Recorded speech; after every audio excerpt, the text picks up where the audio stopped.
حیدرآباد میں قتل و غارت گری کے بڑھتے ہوئے واقعات پر علماء اکرام و مشائخ اعظام کا ایک مشاورتی اجلاس۔ حیدرآباد شہر کے موجودہ حالات، قتل و غارت گری کے بڑھتے ہوئے معاملات کے پیش نظر جامع مسجد دارالشفا میں مولانا محمد حسام الدین ثانی عاقل جعفر پاشا کی صدارت میں علماء اکرام و مشائخ اعظام کا ایک مشاورتی اجلاس انعقاد عمل میں آیا۔ مولانا محمد حسام الدین ثانی عاقل جعفر پاشا نے اپنے 5 نکاتی تجاویز پیش کیا۔ مولانا جعفر پاشا نے کہا کہ شہر میں قتل و غارت گری کی روک تھام کے لیے محلہ واری سطح پر کمیٹیاں تیار کرتے ہوئے زمینی سطح پر کام کرنے کی ضرورت ہے۔ مولانا نے کہا کہ محلے کے مشتبہ افراد و نوجوانوں کی نشاندہی کرتے ہوئے اصلاح کی جانی چاہیے۔ مولانا نے نوجوانوں کا رات بھر جاگنے پر افسوس کا اظہار کرتے ہوئے کہا کہ وارڈ ممبر و کونسلر سے رجوع ہو کر نوجوانوں کی نشاندہی کر کے ان کی اصلاح کی جانی چاہیے۔ مولانا جعفر پاشا نے کہا کہ ہر مکتبہ فکر کے علماء کرام کے ذریعے ہر محلے میں اصلاحی معاشرہ پروگرامز کے انعقاد کیا جانا چاہیے، جس پر تمام شرکاء نے تائید کی۔ اس موقع پر مشاورتی اجلاس میں موجود شرکاء نے اپنے اپنے تجاویز پیش کیے اور شہر میں جاری قتل و غارت گری کی مذمت کی۔ مولانا اکبر نظام الدین نے شہر میں قتل و غارت گری کی مذمت کرتے ہوئے کہا کہ اس کی اصل وجہ آپسی مخاصمت ہے، اور کہا کہ تلنگانہ میں نئے قوانین کا نفاذ مسلمان طبقے کو پیش نظر رکھتے ہوئے بنایا گیا، جو کہ قابل تشویش ہے۔ مولانا عبدالقوی نے کہا کہ تمام مکتبہ فکر کے علماء کرام کو مشترکہ طور پر میدانی سطح پر مل کر کام کرنے کی ضرورت ہے۔ مولانا مفتی غیاث الدین رحمانی نے قتل کی وارداتوں کا سختی سے نوٹ لیتے ہوئے کہا کہ قاتلین کا سماجی بائیکاٹ ہونا چاہیے اور سیاسی قائدین اپنی پشت پناہی سے ان کو باز رکھے۔ مولانا نے کہا کہ قاتلوں کے خلاف سخت سے سخت کارروائی کے لیے قدم اٹھانا چاہیے۔ مولانا سعید پاشا نے کہا کہ قتل و غارت گری کی روک تھام کے لیے حکومت و پولیس کے علاوہ ہم سب کی بھی ذمہ داری ہے۔ مولانا نے کہا کہ نئے قوانین کا نفاذ حکومت کی نااہلی کا ثبوت ہے۔ نحمد و نصلی علی رسول الکریم۔ آج ماشاءاللہ جامع مسجد دارالشفا میں جو اجلاس ہوا ہے اس میں ماشاءاللہ ہمارے بہت بڑے شہر کے ذمہ دار حضرات نے شرکت فرمائی ہے، اور آج اس اجلاس میں جو باتیں طے ہوئی ہے اس میں یہی ہے کہ موجودہ حالات میں ہم اپنے نوجوانوں کی اصلاح کیسے کریں اور یہ جو قتل و غارت گری کا سلسلہ چل رہا ہے اسے کیسے روکیں، اور جو یہ راتوں میں پولیس کے چالانات عام شہری کے لیے مصیبت بن رہے ہیں، اس کے لیے بھی ہم کیا کر سکتے ہیں، اس سلسلے میں غور و فکر کیا گیا اور یہ بات طے کی گئی ہے کہ اس سلسلے میں محلے واری ہم کمیٹیاں بنائیں گے جس میں ہر مکتب فکر کے لوگوں کو شامل کیا جائے گا، اور ہر مسجد کمیٹی جو ہر مسجد کے اطراف میں رہنے والوں سے گزارش ہے کہ وہ اپنے اپنے محلوں میں ایک کمیٹی جس میں ہم ہر مکتب فکر کے لوگ رہے، اور وہ کمیٹی جو ہے ایک اصلاح معاشرہ کمیٹی بنائی جائے۔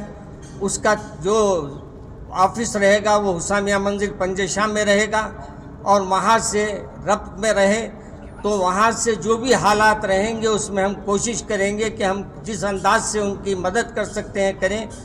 اسی سلسلے میں ایک بات یہ بھی طے ہوئی ہے کہ جو آج کل نیو ہمارے جو قوانین پاس ہوئے ہیں ہمارے نوجوانوں کو اس سے بھی یعنی واقف کرانا ضروری ہے، کیونکہ آپ جو قوانین پاس ہوئے ہیں ابھی مولانا فرما رہے تھے کہ وہ قوانین صبح سے ہی نافذ ہو گئے ماشاءاللہ سے، ہمارے رات کے 12 بجے سے اپنی پولیس حرکت میں آ گئی ہے، اور پولیس والوں کا بیچاروں کا کام ہی ہے اپنے قوانین کو روبہ لانا، مگر یہ الگ بات ہے کہ وہ اپنے لوگوں پہ وہ قوانین کو نہیں لگتی جس پہ چاہے وہ اپنے قوانین کو لگا دیتے ہیں۔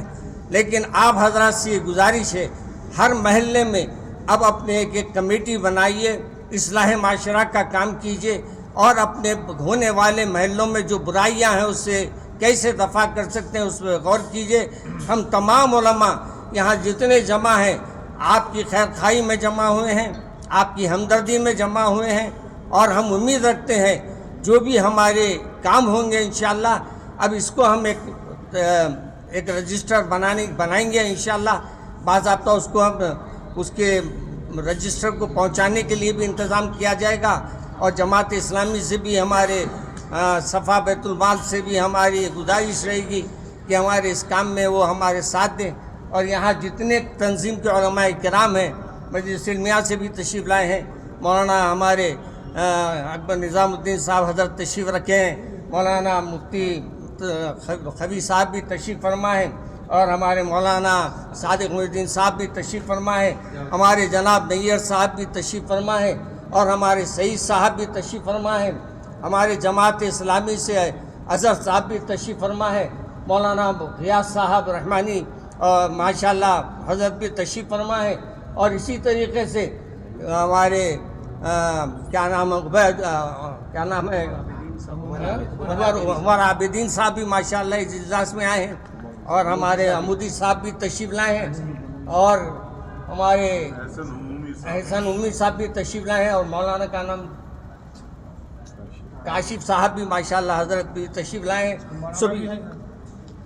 مولانا کا نام بانیم صاحب کا نام حضرت بانیم صاحب بھی تشریف فرمائے.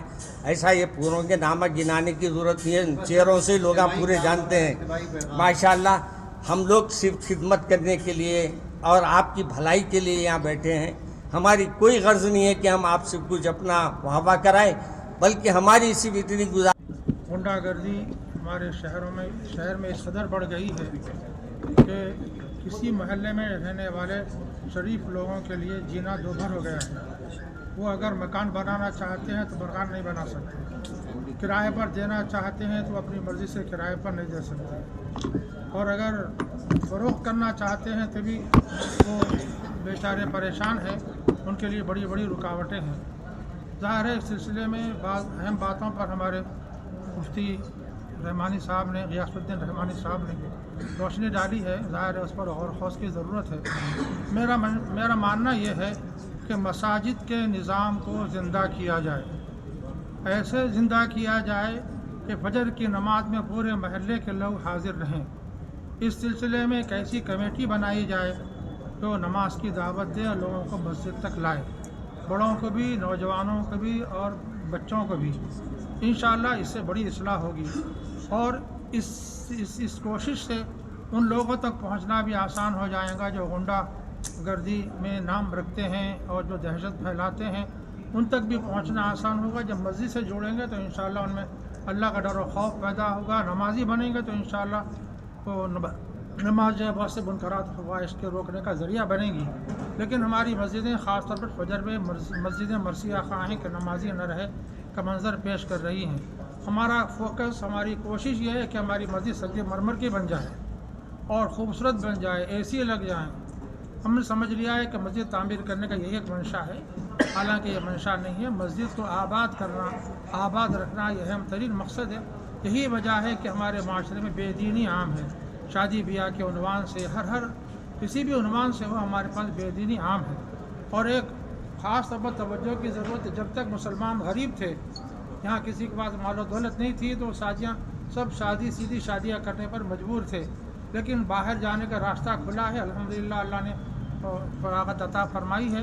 لیکن مسلمان اس کا غلط فائدہ اٹھا رہے ہیں, اور وہ اپنے جو کچھ کمایا ہے وہ کچھ کمانے میں شمار نہیں ہے. وہ حالانکہ دنیا میں دولت مند بہت بڑے دولت مند ہیں, لیکن یہ معمولی دولت آ گئی تو ایسے اترا رہے ہیں کہ وہ فقر و وباہات میں پڑ گئے ہیں. ظاہر ہے ان کے اندر جب تک دینداری جو بنیاد ہے وہ پیدا نہ ہوگی, کوئی اصلاح کام نہیں آ سکتی. یہ گویا یہ سارے تجاویز پر غور کرنا ایسے ہی ہے جیسا جھاڑ کے پتوں پر پانی ڈال کر گرد کو دور کرنا ہے. جب تک اس کی بنیاد میں پانی نہیں پہنچایا جائے گا, جڑوں میں, اس وقت تک جھاڑ کی تر و تازگی ممکن نہیں ہے. تو اس لیے ان چند باتوں کو ضرور پیش نظر رکھیں اور کوشش کریں.